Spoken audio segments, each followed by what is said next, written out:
Você vai começar uma startup e esse vídeo aqui vai te mostrar exatamente o que você precisa pela parte jurídica para que você esteja seguro, formalmente correto e não se preocupe com isso e possa desenvolver o seu negócio. Meu nome é Diogo Long e eu sou advogado de startups, tenho meu próprio escritório de advocacia especializado em startups, onde a gente já ajudou mais de 200 startups a serem criadas, desenvolverem, receberem investimentos e até a serem vendidos. Fica nesse vídeo que eu vou te mostrar com base nessa experiência, de acordo com as fases de desenvolvimento do seu negócio, tudo que você precisa por etapa de crescimento juridicamente falando. Então a primeira fase é a fase que você tem a ideia, em que você está conversando com algumas pessoas, está começando a desenvolver um projeto ou às vezes uma primeira versão do seu negócio. Nessa fase você não precisa de um CNPJ. O que é mais importante aqui é que você tenha um acordo inicial entre todas as pessoas que estão envolvidas ali, os primeiros sócios do negócio, os fundadores. O acordo ideal para vocês aqui, se vocês não quiserem criar um CNPJ agora, não ter esse custo com o CNPJ,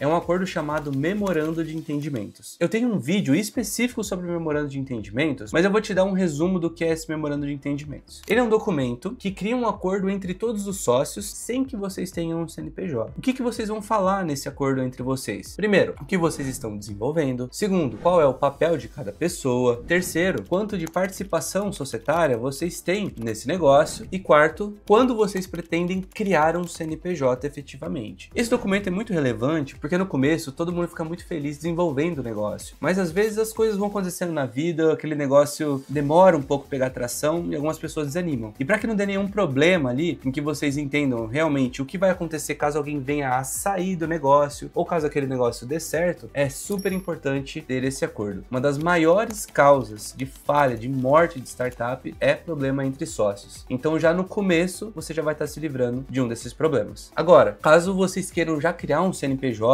para lançar uma primeira versão, vocês podem fazer isso, mesmo que vocês ainda não vão faturar. Eu recomendo que vocês peguem um Inova Simples ou vocês utilizem algum outro CNPJ de alguma pessoa, mas mesmo assim façam esse memorando de entendimentos para que vocês tenham as bases ali do como vai ser a relação entre os sócios, que é o que mais causa a morte de negócios nessa primeira fase, sem faturamento ainda. Agora, segunda fase, vamos supor que vocês desenvolveram esse MVP, a primeira versão do seu negócio, vocês lançaram ao mercado. O que vocês vão precisar aqui? Como vocês lançaram ao mercado, se você já não tem um CNPJ, eu recomendo que você crie. E o tipo societário mais utilizado, que é o mais prático para startup, é de sociedade limitada. Então, se você tem uma Inova Simples, faça a transformação para uma sociedade limitada com o seu contador. E caso você tenha um MEI, transforme também, ou debaixa no MEI e transforme numa sociedade limitada. Mesmo que você não tenha sócios, eu recomendo que você tenha uma sociedade limitada. Porque a partir desse momento, quando você tem uma sociedade limitada, outros investidores que provavelmente você vai passar a conhecer, eles já entendem como funciona. E mais do que isso, caso você queira ter sócios, trazer alguém com vesting, que é algo que eu já vou falar ali um pouquinho mais pra frente, você vai conseguir negociar a participação societária da sua sociedade limitada. Quando você tem MEI, você não consegue negociar a participação societária, e quando você tem um Inova Simples, você também não consegue negociar a participação societária. Como você tem uma startup e startups negociam bastante participação societária, é importante que você crie uma sociedade limitada. Para isso, juridicamente, você precisa de um contrato social. Só que não para aí no contrato social, tá? Geralmente os contadores dão um padrão. O que eu recomendo é que você pegue e crie um acordo de sócios. Sabe aquele memorando de entendimentos que você acabou fazendo? Aquilo ali é a base de um acordo de sócios. Só que um acordo de sócios agora é um documento bem mais amplo, bem mais abrangente, em que ele vai falar diversas situações da relação entre sócios. E as mais impactantes que você precisa prever ali é realmente como que vai ser a saída de um sócio, caso ele venha a sair, e como que vai ser a decisão dos sócios no dia a dia do negócio, caso outra pessoa queira entrar, caso queiram captar investimentos, caso algum sócio venha prejudicar o negócio, o que acontece com esse sócio? Será que se ele sair do negócio agora vai ter uma não concorrência que ele vai ter que cumprir? Tudo isso você vê num acordo de sócios é muito relevante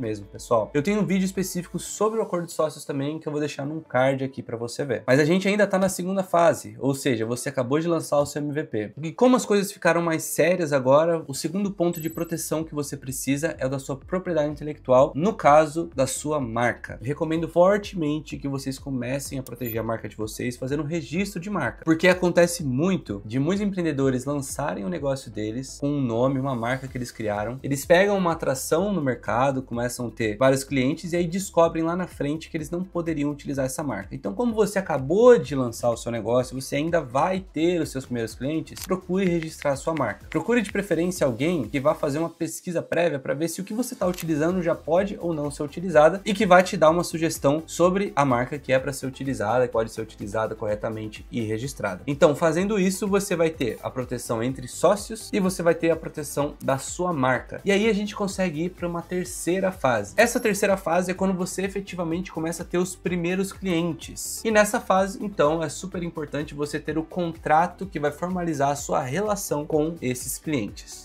Geralmente, startups fazem softwares as a service, ou seja, atuam como um SaaS no final das contas. Se for o seu caso, se você tiver um software, você vai precisar de um contrato específico que chama termos de uso, aquele contrato que ninguém lê, mas juridicamente quando dá problema é ele que é utilizado. Então você precisa de um termo de uso específico e de uma política de privacidade. E eu tenho um vídeo específico também sobre esses dois, inclusive como que o Mercado Livre deixou de indenizar milhões para consumidores por conta dos termos de usos bem escritos deles. Então vou deixar aqui no card também. Então se você tem um SaaS, faça esses documentos aí, que eles vão ser efetivamente o contrato que vai formalizar a relação de vocês com os seus clientes. Agora, se você não tem um SaaS, se você vende algum outro serviço, se você tem um software que você faz por implementação, se você tem uma agência de agentes de IA, se você tem qualquer outro tipo de negócio, é preciso que você tenha também um contrato específico com o seu cliente. Pode ser um contrato de licenciamento, um contrato de prestação de serviço, um contrato de compra e venda, tanto faz. Faça um contrato com esses clientes para que você tenha efetivamente uma segurança em relação ao pagamento dele, em relação àqueles clientes folgados que acabam cobrando coisas que vocês não combinaram e por aí vai. E mais um detalhe legal, nessa etapa geralmente dos primeiros clientes, algumas startups acabam fazendo uma prova de conceito. O que é isso? Eles pegam os clientes, mas esses clientes acabam não pagando para essas startups. Nesse caso, você também pode fazer um contrato que é um contrato de prova de conceito, em que vai estar expresso nesse documento em que você é um negócio de inovação, que você está criando algo novo e aquele cliente ali está ajudando a testar essa sua nova solução. E eu te dou uma dica, se você conseguir, já negocia nesse contrato quanto que vai ser o período gratuito e quanto que você vai cobrar caso aquela pessoa queira continuar com você, porque daí você evita ficar negociando lá na frente, já deixa pré-fixado e tem uma previsibilidade para o seu negócio. Então, para resumir, conseguir os primeiros clientes, contratos com os clientes. Se você for um SaaS, que é a maioria das pessoas, termos de uso, política de privacidade. Se você tiver outros negócios, cada negócio vai ter seu contrato específico, mas geralmente um contrato de licenciamento, compra e venda, prestação de serviço e por aí vai. Agora vamos para a quarta fase, é a fase em que você já tem seus clientes e você está começando a crescer o negócio, você não tem mais tempo para fazer as coisas. Essa fase você precisa contratar. Contratação não tem segredo, pessoal. Você pode fazer basicamente de três formas. Primeira forma, você contrata alguns freelances, você pode fazer contrato com essas pessoas, mas geralmente freelance não faz contrato. Então, manda um e-mail, manda um WhatsApp, deixando claro qual que é o escopo do trabalho dessa pessoa, o que ele tem que fazer, quando que tem que entregar, quanto que você vai pagar. Tá ótimo. Se você for contratar alguém para ficar com você, prestar serviços específicos, faça um contrato PJ pelo menos com essa pessoa. E se você quiser se resguardar totalmente de riscos trabalhistas, contrato com CLT, ou seja, pelas leis trabalhistas. É um tipo de contrato mais caro, mas principalmente se você for pegar alguém que vai ficar exclusivamente no seu negócio, vai bater ponto e tudo mais, é importante ter uma proteçãozinha a mais. A dica que eu dou para vocês é a seguinte: caso você não consiga fazer isso no começo, trazer todo mundo para CLT, tudo bem, eu sei que todo mundo quer correr um pouco de risco, mas faça pelo menos um contrato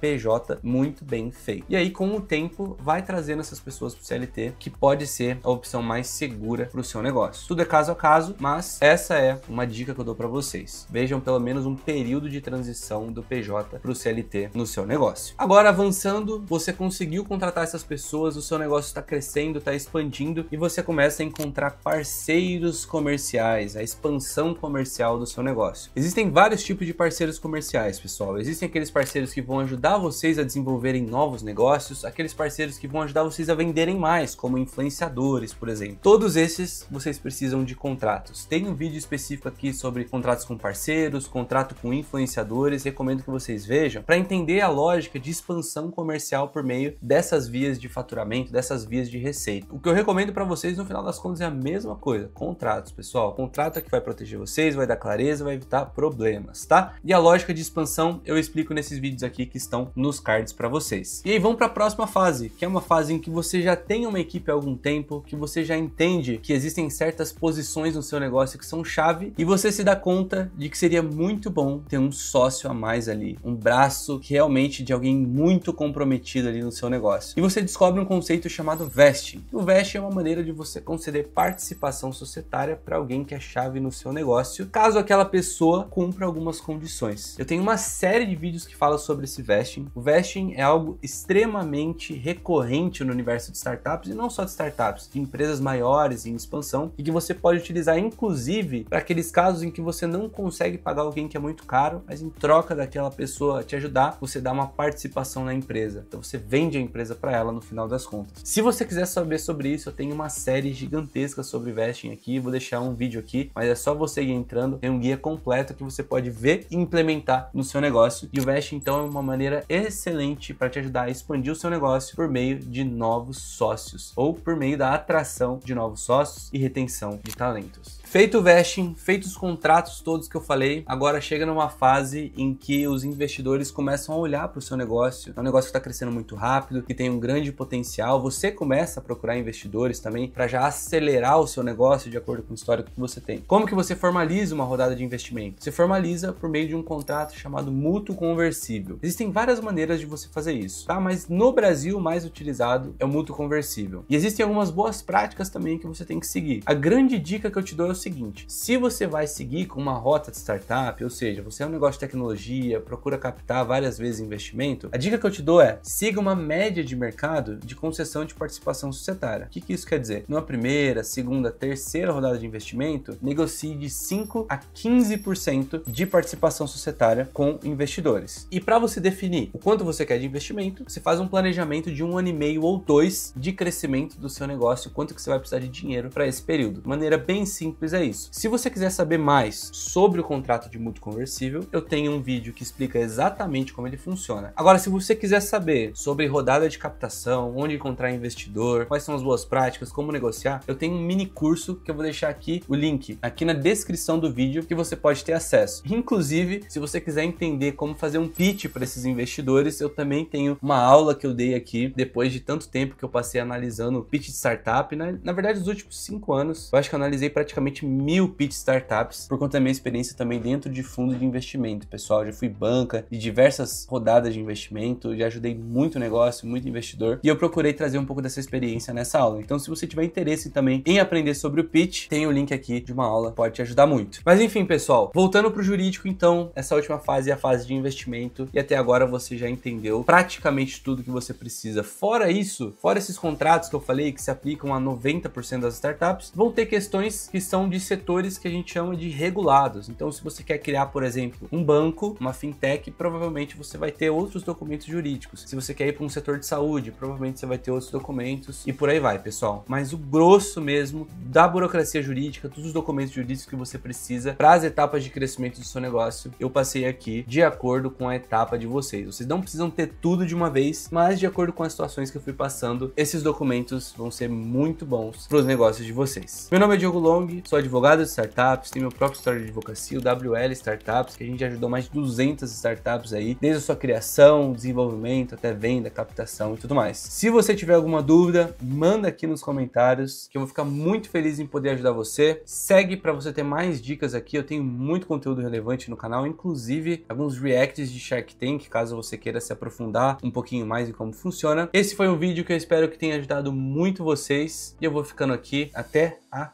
próxima.